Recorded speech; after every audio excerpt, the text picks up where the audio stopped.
2019 সালে ফেনীর সোনাগাজীর মাদ্রাসা ছাত্রী নুসরাত জাহান রাফিকে পুড়িয়ে হত্যা মামলায় মাদ্রাসার তৎকালীন অধ্যক্ষ সিরাজউদ্দৌলা সহ মৃত্যুদণ্ডপ্রাপ্ত 16 আসামির ডেথ রেফারেন্স ও আপিল শুনানি আজ।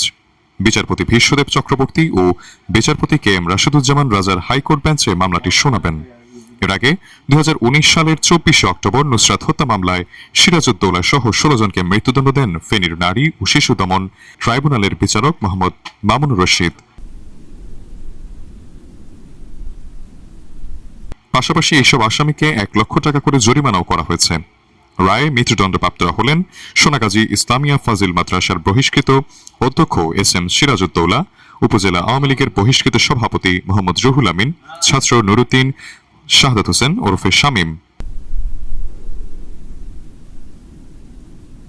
পৌরসভার কাউন্সিলর মাকসুদুল আলম সহ 16 জন।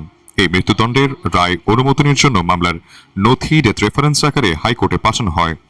বিচারিক আদালতের এই রায়ের বিরুদ্ধে জেল আপিলের পাশাপাশি দণ্ডপ্রাপ্তরাও খালাস পেতে আপিল করেন।